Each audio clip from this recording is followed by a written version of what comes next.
प्रिय विद्यार्थियों, नमस्कार। JCERT डीजे स्कूल की कक्षा में आपका हार्दिक स्वागत है। मेरे प्यारे बच्चों, आपने अपनी पाठ्य पुस्तक हिंदी कहानी लड़की की चतुराई को बहुत ही मज़ेदार तरीके से सुना, पढ़ा, आपको बहुत अच्छा लगा था। आज उस कहानी के आधार पर सबसे पहले संक्षिप्त में उस कहानी को हम सब दोहराएंगे और फिर अभ्यास प्रश्न को करेंगे। कहानी में आपको बताया गया था कि गरीब आदमी धनी आदमी के पास जाता है और 1000 रुपये का कर्ज मांगता है।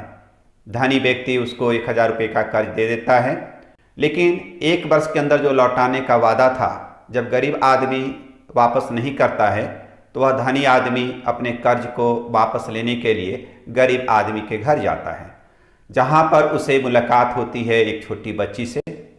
छोटी बच्ची से जब वह धनी व्यक्ति उसके माता पिता और भाई के बारे में पूछता है तो वह लड़की सीधे जवाब न देकर पहेली के रूप में जवाब देती है। तो शुरू में धनी व्यक्ति को बहुत खीज हो जाता है, लेकिन बाद में उस पहेली के अर्थ समझने की उत्कंठा के कारण उस लड़की से बहुत ही स्नेह से बात करता है और उसके पहेली के अर्थ बताने को अनुरोध करता है। लड़की एक वादा के साथ कि वह अपनी पहेली का अर्थ बताएगी, लेकिन उसके बदले में उसके पिता का कर्ज माफ कर देना होगा। धनी व्यक्ति तैयार हो जाता है और लड़की अपनी पहेली का अर्थ धनी व्यक्ति को बता देती है। इस तरह से धनी व्यक्ति लड़की के चतुराई से प्रसन्न हो जाता है, खुश हो जाता है और उसके पिता के कर्ज को माफ तो करता ही है, साथ ही उपहार स्वरूप अपने गले का बहुमूल्य कीमती माला भी उस लड़की को दे देता है। तो कहानी में इतनी सारी बातें हुई थी। कहानी में हम लोगों ने जो सुना पढ़ा वह हमारे आसपास, हमारे घरों में, हमारे समाज में, गाँव में देखने सुनने को मिलता है। अब उसी कहानी के आधार पर कुछ प्रश्न और उत्तर उसके करने हैं। आप सब तैयार हैं ना? तो चलिए, पहला प्रश्न है, गरीब आदमी को कर्ज लेने की ज़रूरत क्यों पड़ी होगी? तो मेरे प्यारे बच्चों, आप सब भी जानते हैं कि गरीब आदमी के पास पैसे की कमी होती है। परिवार की ज़रूरतों को पूरा करने के लिए किसी न किसी से उधार और कर्ज लेना पड़ता है। ये आप अपने गांव में, अपने आसपास ज़रूर आपने देखा है और इसे महसूस किया है। तो इसके उत्तर में आप ऐसा लिखें, गरीब आदमी को अपना एवं अपने परिवार की ज़रूरतों को पूरा करने के उद्देश्य से कर्ज लेने की ज़रूरत पड़ी। दूसरा प्रश्न है, धनी आदमी लड़की की बातों से क्यों खींच गया? धनी आदमी के सभी प्रश्नों के उत्तर लड़की पहेली में दे रही थी, जो धनी को समझ नहीं आ रहा था, इसलिए धनी आदमी लड़की की बातों से खींच गया। उसके बाद जो प्रश्न है, रेंगनी का पौधा कैसा होता है, इसे आप अपनी भाषा में क्या कहते हैं? तो मेरे प्यारे बच्चों, आपने रेंगनी का पौधा अपने आसपास खेतों में देखा होगा। तो रेंगनी का पौधा के जो पत्ते होते हैं लंबे कांटों से युक्त हरे होते हैं। इसके पुष्प नीले रंग के होते हैं। फल कच्चे हरित वर्ण के और पकने पर पीले रंग के होते हैं। इसे हम लोग कंठकारी के नाम से भी जानते हैं। मेरे प्यारे बच्चों, आप अपने माता पिता से भी इस रेंगनी के पौधा को और किन नामों से जाना जाता है आप पता करने की कोशिश करेंगे और अपने नोटबुक में लिखेंगे। प्रश्न है आपके सामने, धनी आदमी को गरीब आदमी के घर क्यों जाना पड़ा? जैसा कि अभी हमने आपको दोहराया कि धनी आदमी को गरीब आदमी के घर इसलिए जाना पड़ा क्योंकि धनी आदमी ने 1000 रुपये दिए थे और गरीब ने धनी को उसके रुपए नहीं लौटाए, जिसे वापस लेने के लिए धनी आदमी को गरीब आदमी के घर जाना पड़ा। एक प्रश्न आपसे मैं करना चाहूँगा कि कोई भी व्यक्ति कर्ज माफ नहीं करना चाहता है। आपके विचार से धनी आदमी ने कर्ज क्यों माफ कर दिया? तो मेरे प्यारे बच्चों, आपने अपने आसपास गाँव में या अपने बड़ों से भी सुना होगा, आप खुद महसूस भी किए होंगे कि कोई किसी को उधार या कर्ज देता है तो उसे वह माफ़ नहीं करना चाहता है। तो आखिर क्या कारण था कि वह उसे माफ़ कर दिया? तो इसके उत्तर में आप लिख सकते हैं कि कोई व्यक्ति कर्ज माफ नहीं करना चाहता है, परंतु गरीब की बेटी की चतुराई से प्रभावित होकर धनी ने उस गरीब आदमी का कर्ज माफ कर दिया। तो आपने भी महसूस किया होगा, जब कोई व्यक्ति बहुत ही दयालु होता है तो किसी की गरीबी लाचारी को देखते हुए उसके कर्ज को माफ कर देता है। अब आप आइए, आपसे कुछ और मैं बात करना चाहूँगा। जैसा कि आपको याद है कि लड़की ने जो कहा था कि एक चावल देखकर ही जान जाती थी कि पूरा चावल पका है या नहीं, तो अब आपको बताना है, मैं आपको कुछ तस्वीर दिखला रहा हूँ कि कोई चीज़ कैसे आप जानते हैं कि वह पका है या नहीं। तो जैसे आपके घरों में रोटी बनती है तो रोटी पकी हुई है कि नहीं आप कैसे जानते हैं। उसी तरह से सब्जी पक गई या अभी नहीं पकी है, यह बात आप कैसे जानते हैं। इन चीज़ों को आप खुद भी मित्रों के साथ चर्चा करें, अपने माता पिता से भी बात करें, और वैसे आपको इन चीज़ों का उत्तर आपको जरूर पता होगा। कुछ मैं आपको दूसरी तरह का तस्वीर दिखला रहा हूं, जैसे पपीता और जामुन। तो मेरे बच्चों, पपीता और जामुन ये दोनों बहुत ही प्यारी चीज़ हैं और आपको खाने में भी बहुत पसंद है। तो पपीता पका है या नहीं, इस बात को आप कैसे पता करेंगे। उसी तरह से जामुन के दिनों में जब काले काले जामुन हो जाते हैं तो हम लोग जान जाते हैं कि वह पक गया। तो ये बात आपको भी पता है। कुछ चीज़ें और हैं जो आप खेतों में आपने देखा है, जैसे सरसों के पौधा को आपने देखा है, उसके बाद फिर उससे सरसों के दाने निकाले जाते हैं। तो कब आप समझेंगे कि सरसों पक गया और उसके दाने निकालने की हालत में हो गया। उसी तरह से खेतों में आपने धान लगा हुआ देखे होंगे, और उस धान से हम लोग फिर बाद में चावल बनाते हैं और उसको फिर हम लोग पकाते हैं। तो हम लोग अपने आसपास के भाषा के रूप में, क्षेत्रीय भाषा में, उसको हम लोग भात भी कहते हैं। तो आप कैसे जानेंगे कि धान पक गया। वैसे आप अपने माता पिता या किसी अन्य जो खेती करते हैं उनके मुंह से आपने सुना होगा कि धान अब पक गए हैं, अब उसे खेत से काट कर लाने की ज़रूरत है। इसके साथ ही एक मज़े की बात आपसे करना चाहूँगा कि आप बताइए, अभी मैंने आपसे बात किया फल को लेकर, अनाज के लेकर, घरों में जो खाना पकाए जाते हैं उसको लेकर, तो क्या बाल भी पकते हैं। और बाल पकते हैं तो कैसे जानेंगे कि बाल पक गए।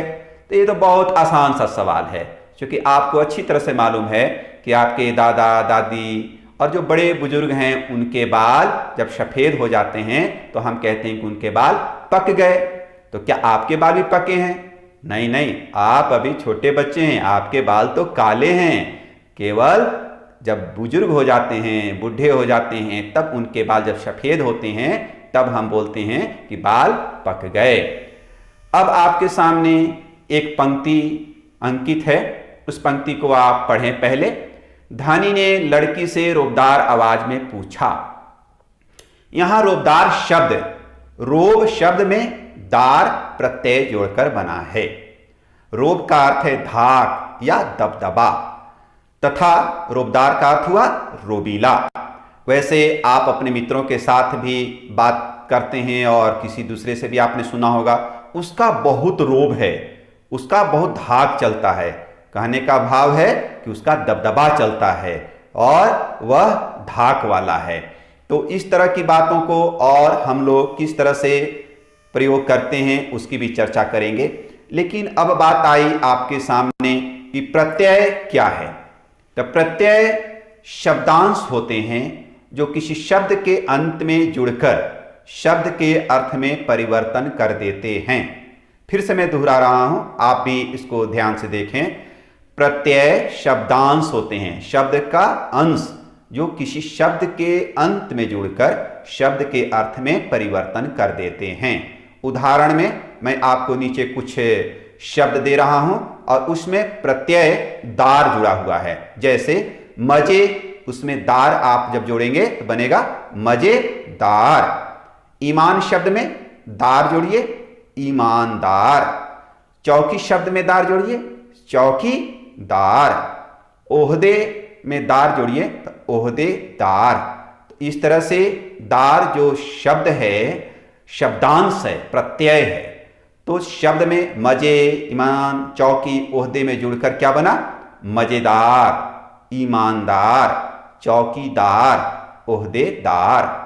इस तरह के अन्य शब्दों को भी आप अपने नोटबुक में दर्ज करें और प्रत्यय के शब्द को जोड़कर एक नया शब्द बनाएं।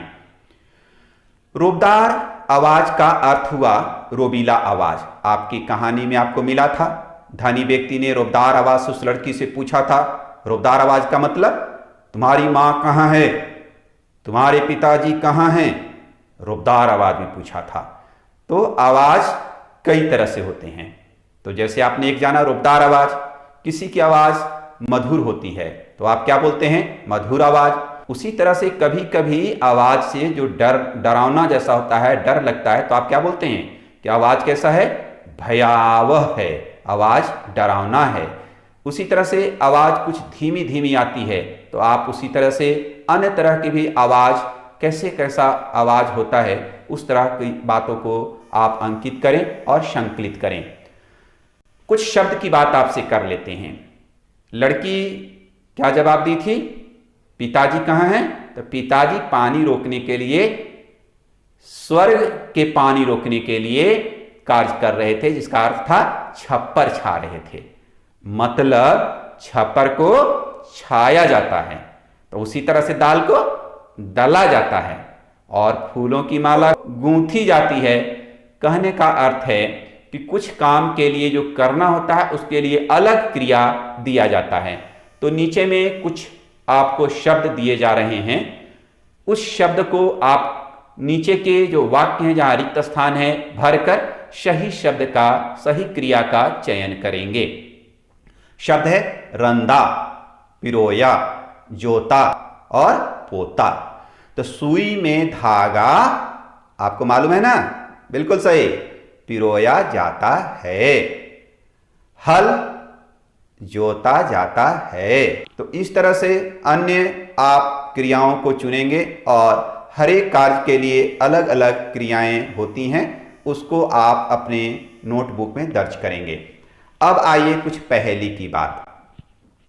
पाठ में आपको मालूम है लड़की ने सभी प्रश्न के उत्तर पहेली के रूप में दिया था। तो अब आप देखिए, पिताजी क्या करने गए थे? स्वर्ग का पानी रोकने गए हैं और मां 1 को 2 करने गई है। तो इसी तरह से कुछ अन्य पहेलियां, उसको आप संकलन करें अपने माता पिता से बात करके, अपने मित्रों से बात करके, अपने आसपास के लोगों से बात करके।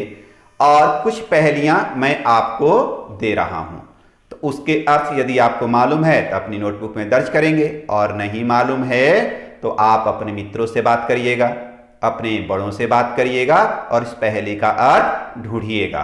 तो चलिए, पहेली आप बुझने को तैयार हैं? तो मैं पहेली बोल रहा हूं।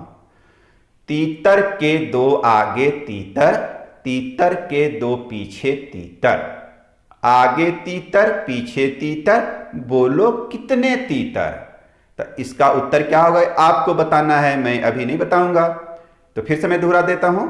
तीतर के 2 आगे तीतर, तीतर के 2 पीछे तीतर, आगे तीतर पीछे तीतर, बोलो कितने तीतर? तो मेरे प्यारे बच्चों, आप फिर दूसरी पहेली बुझने के लिए तैयार हैं? कटोरे पे कटोरा, बेटा बाप से भी गोरा। ये तो बहुत ही प्यारा पहेली है और हर बच्चे को मालूम है, आपको भी मालूम है। तो आप अपने नोटबुक में इसका उत्तर जरूर दर्ज करेंगे। अगला पहेली। 3 अक्षर का मेरा नाम, प्रथम अक्षर कटेगी रत बनूं, अंत कटे तो भार बनूं। तो आप देखिएगा कि यह कौन सा शब्द है जिसमें प्रथम अक्षर कटने से रत बनेगा और अंत कट जाए तो भार, और टोटल 3 अक्षर है। अब देखिएगा नेक्स्ट। मैं सबको देखूं पर अपने को ना देखूं। ये चीजें आपके पास है, मेरे पास भी है, और इससे ज्यादा मैं आपको नहीं बताने वाला।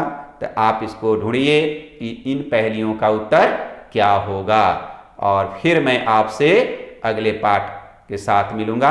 आप अपना ख्याल रखेंगे, साथ ही साथ अपनी पढ़ाई भी जारी रखेंगे और आपका जो झारखंड डिजी स्कूल ऐप है अपने मोबाइल में आपने लोड कर लिया है, तो उसके सहारे अपना कंटेंट को देखेंगे और अपने नोटबुक में सारी बातें लिखते चलेंगे। फिर आपसे मिलते हैं। बहुत बहुत धन्यवाद।